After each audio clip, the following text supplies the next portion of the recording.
IMDb, the Internet Movie Database, is mainly an information repository for movies and TV shows. But users can also give movies a rating between 1 and 10. When you look at a movie's page, it displays the average rating out of all the reviews people have ever given it. People have been rating movies here for over 20 years, and the site has collected a huge amount of data on people's movie opinions. If you go to the homepage, they keep a list of the top 100 highest rated movies of all time, the best films the human race has to offer. And I watched every single one of them.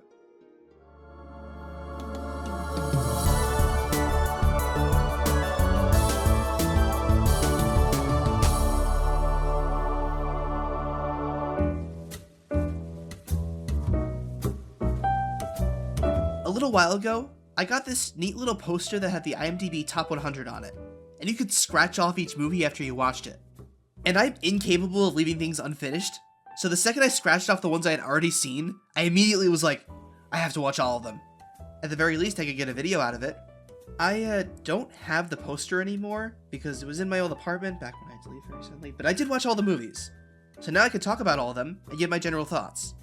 I had seen a lot of them beforehand, roughly half of them, but when I looked through the ones I hadn't seen, I noticed that there were a lot of old black and white movies and foreign movies on there. Those are areas of cinema that I never had much experience with, so this was also a chance for me to broaden my horizons. Let's get started. I'm gonna go straight down the list, starting at 1 and ending with 100, except when there are multiple movies from the same series. Then I'll just talk about all of them at the same time. So, we begin with the top of the top. The best movie of all time, allegedly. Number 1, The Shawshank Redemption. And yeah, I have no objections to this being in the top spot. This movie is amazing, basically perfect, no notes. If you haven't seen it, watch it. Number 2 is The Godfather. Then The Godfather Part 2 is a few spots down at number 6, which is interesting because everyone always says the Part 2 is better.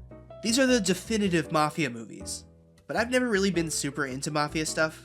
These movies are really well made, but they really aren't my thing. Number 3, The Dark Knight. It's Batman, it's Christopher Nolan, of course it was going to be super high up on the list. Do I think it's the third best movie of all time? Not really, but it is very good. What did surprise me is that The Dark Knight Rises also made the list at 63. I always thought people didn't like that one as much. If anything, I would have said Batman Begins would be on here, but it's not. Then we come to Lord of the Rings. All three of them are way up at the top here. Return of the King is number 4, The Two Towers is number 10, and The Fellowship of the Ring is number 12. I've never been the biggest Tolkien fan, but I can still acknowledge that these movies are a triumph. It's a miracle that they even exist, and I really appreciate that they do. Number 5, Schindler's List. Steven Spielberg's 3-hour Holocaust movie. I mean, I get why this is so high, but watching a movie that's this long with this much misery and tragedy is pretty hard to get through. Number 7, 12 Angry Men. I cannot overstate how much you need to see this movie if you haven't. If you find old black and white movies off-putting, get over it. Watch this. You won't regret it. It's some of the best screenwriting I've ever seen. The whole movie is just 12 people talking, and it all takes place in one room, and it somehow keeps you on the edge of your seat the whole time. It's one of the best movies I've ever seen, period. Number 8, Pulp Fiction. This will be the first of many Tarantino movies on this list. Watch my Tarantino video if you want to hear me go more in depth about them. Pulp Fiction is one of those movies where people who love it really love it. It's really one of a kind with an unusual and kind of aimless feeling story structure. I think it's okay, but I don't love it. Number 9, Inception. This is my favorite Christopher Nolan movie. Everything it does with the concept of going into dreams is super cool and creative. This movie has a reputation for being complicated, but don't be intimidated. It does plenty to make sure it's understandable to the majority of people, although it might take a second watch through to get everything. Number 11, Fight Club. Okay, I'm just gonna say this for anyone who needs to hear it. Tyler Durden is the bad guy. You're not supposed to like him. If you agree with him, you're the kind of person the movie is making fun of. Alright, I like this movie. It's a great satire of toxic masculinity. It's worth checking out. Number 13, Forrest Gump. It's good, it's a classic, Tom Hanks is super lovable, everybody loves it. There are a few movies here that feel redundant to talk about because they're so beloved, and this is one of them. Number 14, The Good, the Bad, and the Ugly. If you're only going to watch one classic Western movie in your life, make it this one. It's got everything you could possibly want, and it doesn't drag despite being almost 3 hours long. Number 15, The Matrix. It's one of the most influential and popular action movies ever, and it totally earns that title. Enough said. Number 16, Goodfellas. After The Godfather, this is the biggest mafia movie of all time. It's also the first Martin Scorsese movie on this list. Again though, I don't really like mafia movies, so I mostly bounced off this one. I have a feeling that this is the one that I'm going to get the most flack for not liking. Now we get into Star Wars. The highest rated Star Wars movie is The Empire Strikes Back at number 17. A New Hope is number 29, and Return of the Jedi just barely squeaks in at number 93. These numbers are not at all surprising to me. Of course Empire is the highest, and of course only the original trilogy made the cut. Number 18, One Flew Over the Cuckoo's Nest. A great classic character drama. It's probably best known for the character of Nurse Ratched, who's so popular that Netflix made a prequel series about her, which is very necessary and good. Number 19, Everything Everywhere All at Once. This is the newest movie on the list. It's a movie that everyone's been raving about. It won the Oscar for Best Picture this year, and it totally deserves it. This is one of the most unique and creative movies that's come out in a long time. If you haven't seen it, you should know that it absolutely lives up to the hype. Number 20, Interstellar. Another Christopher Nolan, timey-wimey, complicated story. This time with a focus on space. I thought it was pretty good, but I didn't love it. Number 21, City of God. We have our first non-American movie. Well, technically, The Good, the Bad, and the Ugly is Italian, but that doesn't feel like it counts. It takes place in America and stars Clint Eastwood. City of God is a Brazilian-made film about kids struggling to survive the slums of Rio. It's excellent, hard to watch at times, and heartbreakingly sad in some moments. Number 22, Spirited Away. This is the first of many Studio Ghibli movies on the list. Spirited Away is their most popular movie. It's not my favorite of theirs, but I did like it. It's got the same happy, chill vibe that all their movies do. Number 23, Saving Private Ryan. So while I was doing this, the first genre I discovered I didn't really like was mafia movies. The second genre I'm not really into is war movies. There's just something about watching people run around shooting guns and screaming that makes me mentally check out. Saving Private Ryan has some fun character moments in between, but it's mostly a lot of running and screaming and shooting. I didn't like it. Number 24, The Green Mile. This is the same director as Shawshank, and they have a lot in common. They both take place inside prisons, and they're both kind of melancholy. Green Mile is slower and sadder. It's not quite as good as Shawshank, but that's a high bar. Number 25, Life is Beautiful. The answer to the question, what if Bugs Bunny was in the Holocaust? It's very strange. I wasn't always sure how to feel about it. Still, it was interesting and engaging to watch.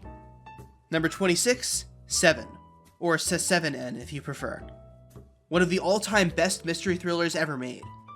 I wasn't as in love with this one as everyone else seems to be. I thought it was good, but not amazing. It might be one that I need to see a few more times before it clicks with me. Number 27, Terminator 2. Man, they don't make action movies like this anymore.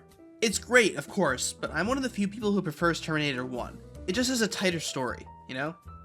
Number 28, The Silence of the Lambs. I've never heard anyone say anything bad about this movie, but for whatever reason, I didn't click with it. I loved whenever Hannibal Lecter was on screen, but anytime he wasn't, I got bored. Number 30, Harakiri, an old samurai movie. It is glacially paced. Maybe the slowest movie I've ever seen. I was pretty bored during the first half, but as the plot slowly unfolded, I got more and more into it, and eventually I was like, this is awesome. Number 31, Seven Samurai. Maybe the most famous samurai movie ever made. And it's also, to my knowledge, the inventor of the whole seasoned warriors teach a town of regular people to fight off invaders trope, which is always a fun time. But I'll warn you, this movie is very long and very slow at times. Not for everyone. Number 32, It's a Wonderful Life. The Christmas classic that every cable channel airs over and over every December because it's in the public domain and they can do it for free. I didn't grow up with it the way other people did. I've only seen it like twice, so I don't have strong feelings about it, but it's good. Number 33, Parasite. Another Best Picture winner that actually deserved it. Great characters, great social commentary. We're having a little moment of Korean media critiquing wealth inequality right now, and I'm into it. Number 34, Whiplash. If you're an artist of any kind, this movie will speak to you. It perfectly captures that fear of what could happen if your creative passion completely takes over your entire life. Not that I would know anything about that. Anyway, number 35, The Untouchables. This is a French movie, but you may have heard of that American remake from a couple of years ago starring Bryan Cranston and Kevin Hart. Based on the premise, I expected it to be kind of sappy, and it was, but it was the good kind of sappy. It never dips into melodrama. I liked it a lot. Number 36, The Prestige. Another Nolan movie about magicians. It's pretty much just like every other Nolan movie. If you like him as a director, you'll like this. Number 37, The Departed. Hey, I finally found a mafia movie I liked. And not just like, this movie is mind-blowingly amazing. It's fast-paced and edge-of-your-seat stressful to watch. I loved every second of it. Number 38, The Pianist. Another Holocaust movie. It's horrific and sad just like every other Holocaust movie, but without much else that stands out about it. And significantly less piano playing than I was expecting. Number 39, Gladiator. I guess you could say that I was not entertained. It's a well-made movie and everything, I just wasn't super interested in it. Number 40, American History X. If only it were this easy to de-radicalize Nazis.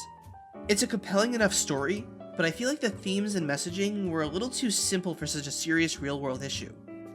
Number 41, The Usual Suspects. This is a movie that's mostly known for its ending. I won't spoil it here, but I watched it and went, oh, that's the thing that I've seen parodied 100 times. The movie as a whole I found kind of forgettable though. Number 42, Leon the Professional. This is one of the earlier examples of the gruff and surly older man accidentally adopts a child trope that's really trendy right now. It's really great. Number 43, The Lion King. I mean, did you even have a childhood if you didn't watch this growing up? I'm kidding, but this is another one that we all kind of know already. Watch my Disney video to hear more. Number 44, Cinema Paradiso. It's one of those prestige dramas about how cinema is the greatest achievement of all mankind. Something like this comes out almost every year right around Oscar season. It's alright. Number 45, Grave of the Fireflies. Yay, kids dying. If you want to feel horribly depressed for 2 hours, Studio Ghibli has you covered. Number 46, Back to the Future. This is one of those movies that just nails the 3-act structure. In terms of modern, somewhat formulaic genre blockbusters, it doesn't get much better than this. Number 47, Apocalypse Now. Again, not super into war movies, so this one dragged a bit for me. But I'm at least glad I got all the cultural references to it now. Number 48, Alien.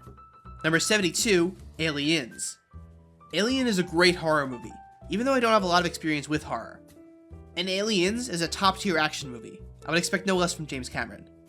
Number 49, Once Upon a Time in the West. Another Western, obviously. This one didn't really grab me.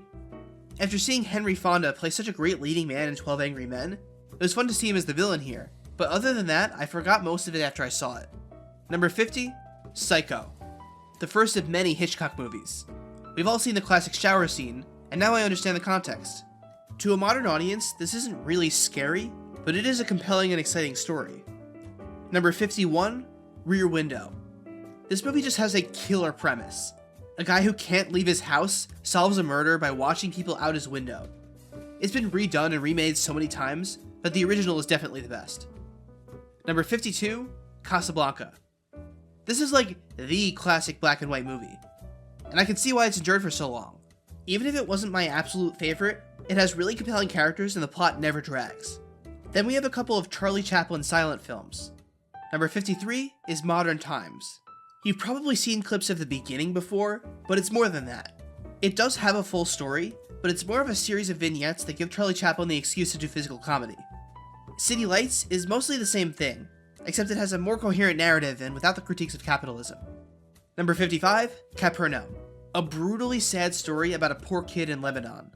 It just bummed me out more than anything. Number 56, Joker. Okay, I like Joker well enough, but this was the first movie on the list that made me go, really? This is one of the greatest movies of all time? But I guess is really popular with a certain crowd. Number 57, Your Name. The only anime movie on here that's not by Studio Ghibli.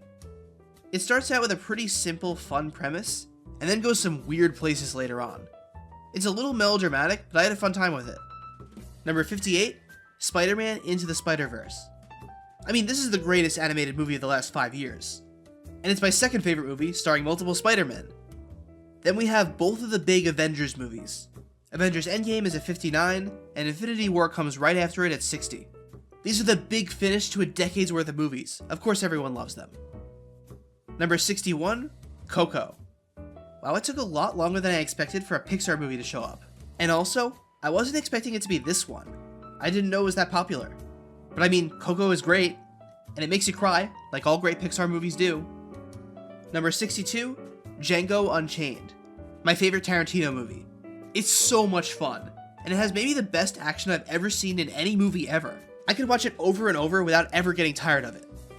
Number 64, 3 Idiots. The only Bollywood movie on the list.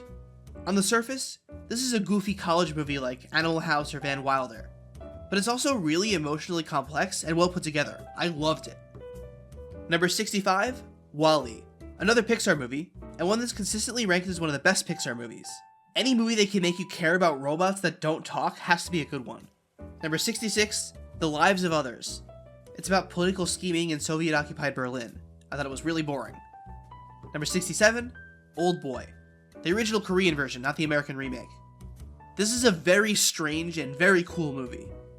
The pacing is really weird, but the grounded action is incredible, and the plot is just bombshell twist after bombshell twist.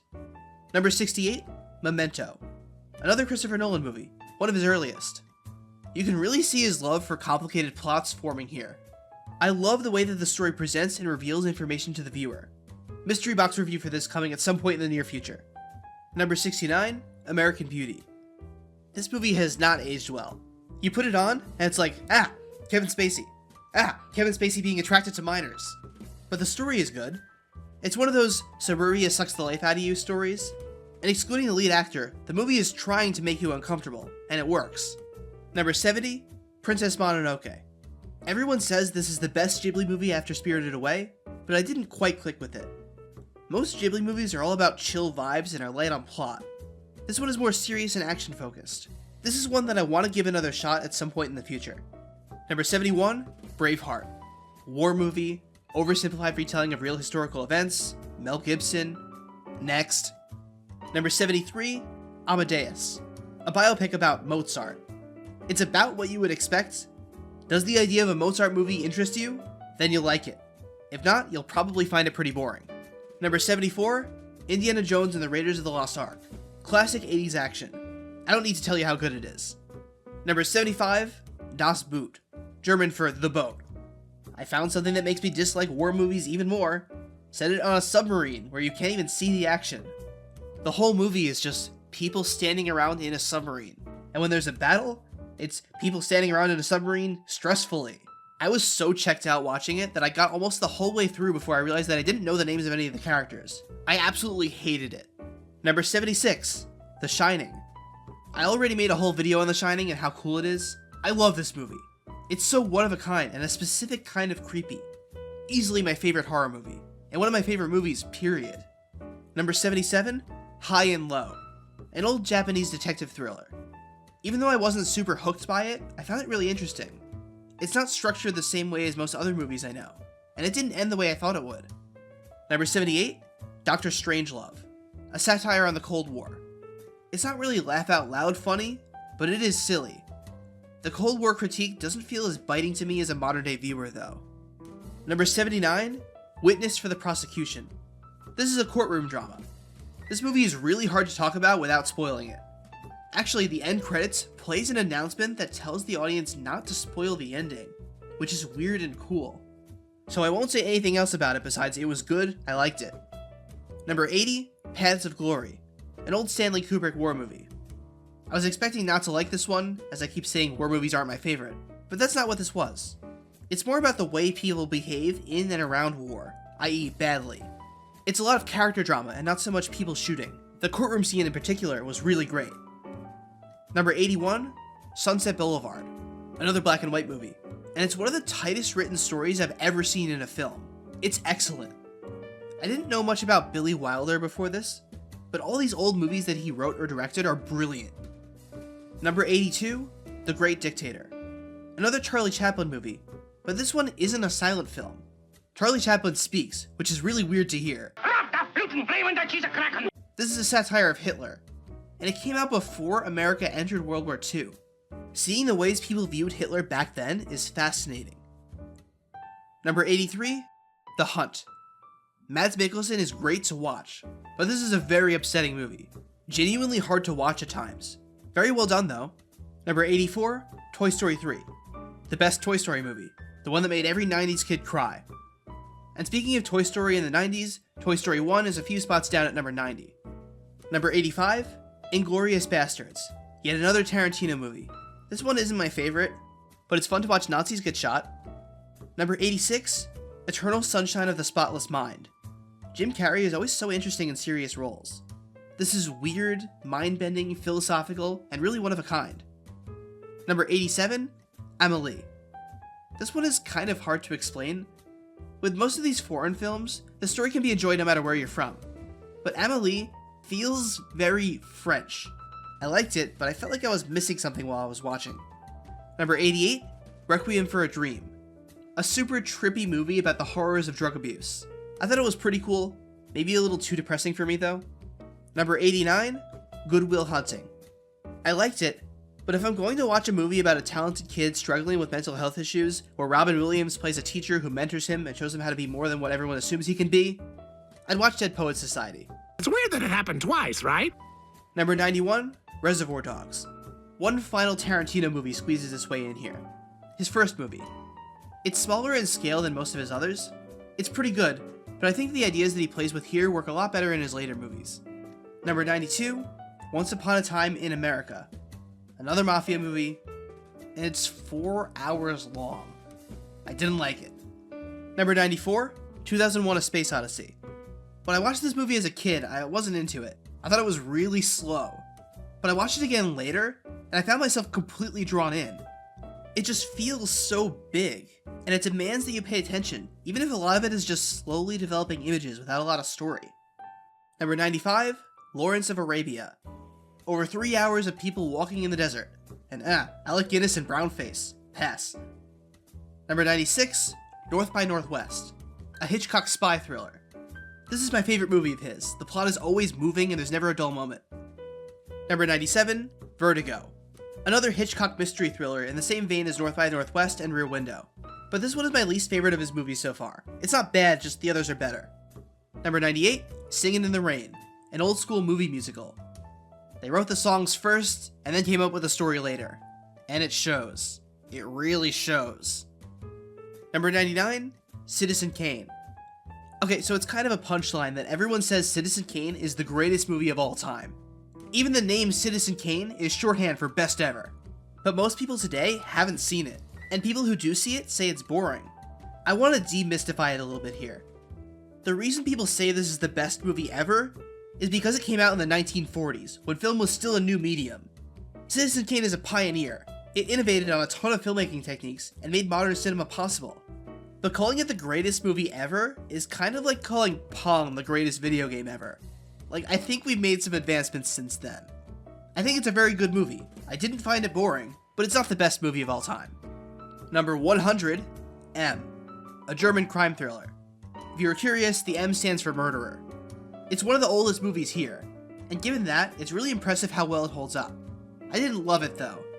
Peter Lorre's acting is great, and moments of suspense are great, but other than that, it drags a lot of the time. Okay, so that's the entire list. 100 entire movies. Ooh, that took a while. But now that we're done, let's talk about some of the general trends I noticed. What do some of these movies have in common? What gets a movie onto this list? I want to start by pointing out the rating system that IMDb uses. The numbers that determine a movie's ranking come from user ratings. Thousands of people come to the site and rate a movie between 1 and 10, and the site averages them out. This is different from, say, Rotten Tomatoes, where users just say they liked it or they didn't like it, and the score is the percentage of people who said they liked it. Generally speaking, I think a Rotten Tomatoes score is more useful if you're sitting at home trying to decide what movie to watch, because if a lot of people liked it, you probably will too. When you look at an IMDb score, you're like, okay, it has a 7.9. Is that good? What does that mean? But IMDb gives people the opportunity to express how much they liked it. So higher scores reflect a strong amount of passion people have, even if the movie is made for a more niche audience. The scores for the top 100 range from 9.3 to 8.3. And I have to point out how insane a 9.3 is. That means the majority of people gave Shawshank Redemption either a 9 or a 10. So few people are giving it bad ratings. I didn't even know it was possible for any piece of art to get such universally high praise. But I have a feeling I know why. Shawshank is a really great movie, sure, but it's also kind of under the radar great. It flopped when it came out, and it only gained popularity later. It's not the kind of huge blockbuster that everyone has seen. With something like Star Wars, for example, people are constantly talking about how good it is, So I'm sure there were a lot of people who watched the original trilogy because of social pressure, and came away thinking that they were just kind of okay. Or Citizen Kane, which is surprisingly low on the list for something that's consistently called the best movie ever made.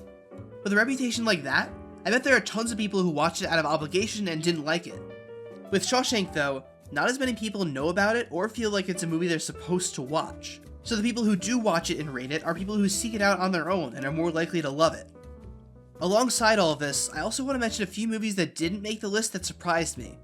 First, The Princess Bride. That movie very much has a reputation for being perfect in every way and everybody either loves it or hasn't seen it. But I guess when it's that popular, that'll cause more people who wouldn't like it to check it out. Paddington 2 also isn't on here. That movie, famously, has a 100% on Rotten Tomatoes. Or 99%? When did that happen? But I guess even if everybody likes it, not everyone loved it enough to give it a 10. I really like Pixar, and the majority of people I talk to say that The Incredibles is their favorite. It so consistently makes the top of Pixar rankings. But it's not in the top 100. The top Pixar movie on here is Coco, and with Pixar movies on IMDb, The Incredibles doesn't even make the top 5. Maybe the opinions of Pixar fans don't reflect the general population, and/or people have tired of superhero stuff since 2003. And I thought Jurassic Park would be here, but it just barely missed out. It's one of the most crowd-pleasing blockbusters of all time, but not enough people are giving it 9s and 10s. I want to break this list down further. Do some statistics. What percentage of movies share certain traits? The math is going to be really easy because there are 100 movies, so 1% equals 1 movie. Okay, let's go. 3% of movies on this list were made in the 1930s. 4% were made in the 40s, 8% were from the 50s, 8% from the 60s, 6% from the 70s, 11% were from the 80s, 23% were from the 90s, 20% were from the 2000s, and 16% were from the 2010s or later. The oldest movie was City Lights, and the newest was Everything Everywhere All at Once. It's no surprise to me that generally, as you go further into the past, there are fewer movies that made the list. Outside of a few all-time greats, most people tend to prefer to watch movies made during their lifetimes. IMDb also didn't exist before the internet, so that also skews things towards the modern day. There are fewer movies on the list that were made during the last 10 years, but that makes sense. The big Hollywood studios have consolidated. Fewer movies are being made, and the ones that are tend to be big superhero action blockbusters that are more financially motivated than previous eras. I was surprised at how poor the 70s did though, considering how film scholars always talk about how great that decade was in terms of artistry and innovation. But the 90s was the clear runaway winner for best decade. It had close to a quarter of the list. And even though the 2000s weren't too far behind, 90s movies are concentrated near the top of the list. That doesn't surprise me too much, 90s movies are pretty great. But I wonder how much this has to do with quality, and how much this has to do with age demographics. I also have to mention how absolutely stacked the year 1994 was. 5 movies from that year were in the top 50, and 3 of them were in the top 13. Forrest Gump, Pulp Fiction, and Shawshank Redemption were all in theaters at the same time. Breaking things down by country, unsurprisingly, 76% of movies were made in America. IMDb is an American website used mainly by English speakers, so that makes perfect sense. Japan slides into an easy second place with 7%, mostly thanks to Studio Ghibli and Kurosawa. Italian takes third place with 5%, although a few of those were American co-productions. France and Germany tie for 4th with 3% each. I would have expected France to be higher considering it's called the film capital of the world. 2% are Korean, and then there's a smattering of single entries from a few other countries. As for directors, you see a lot of names appear on the list multiple times. 53% of these movies were made by a director that appears more than once.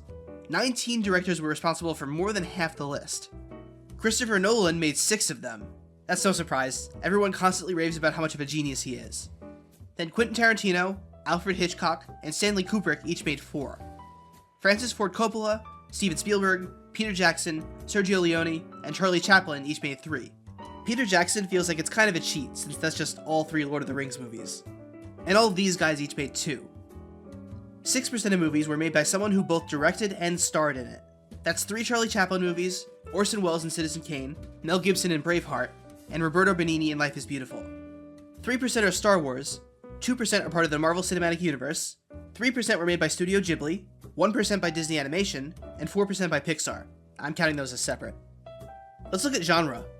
30% are what I'll call speculative fiction. Within that, 9% are fantasy, 15% are sci-fi, and 6% are superhero movies. 28% are historical dramas that take place in the past, and 41% take place in the present day and the time it was made.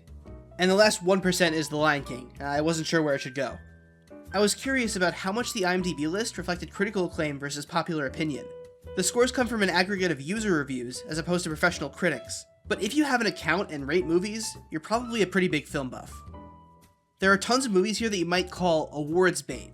You know, those certain qualities that make critics and scholars go nuts. 26% are what I would describe as a tragedy. 25% are what I would call historical epics. You know, big sweeping stories that show the majesty and/or horror of some moment in the past. 3% take place during the Holocaust specifically. And 12% are over 3 hours long. It feels like every awards season, the movies that get the most buzz have one or more of these traits. But the list is obviously full of a lot of popular favorites as well. Overall, 16% were that year's Oscar winner for Best Picture. There aren't any real divisive movies on the list, none with wildly different audience and critic scores on Rotten Tomatoes. The final list is pretty democratic, with every movie loved or at least appreciated by most people. Just 7% have a female character in a lead role. Besides that, 11% have an ensemble cast that includes both men and women, but all of those still have more men than women. 13% are some kind of sequel. 25% have been remade in some form, which sounds like a lot, but most of these are foreign remakes, usually Bollywood ones. And 2% are remakes themselves. Way to get it right the second time around. And finally, 98% of these movies are still on the list.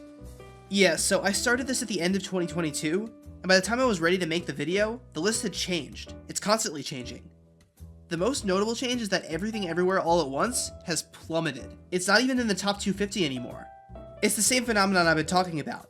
When it first came out, the people who saw it and knew about it all loved it and rated it highly. But now that it's gotten a lot more exposure and won an Oscar, more people are deciding to check it out and aren't loving it. Also, it was brand new, and newer movies have fewer total ratings, which make them prone to fluctuation.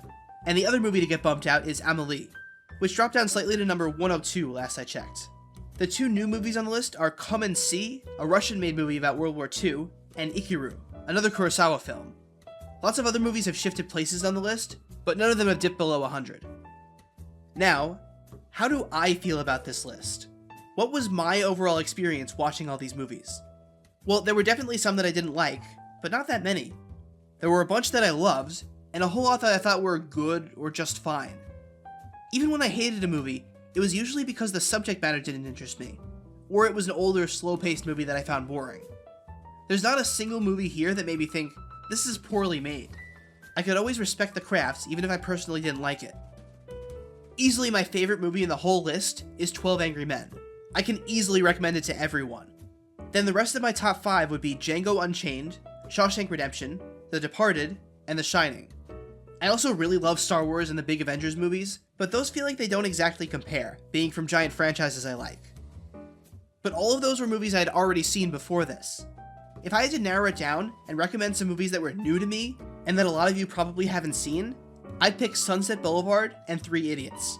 They're both great, and don't let the fact that they're old and not American respectively scare you away.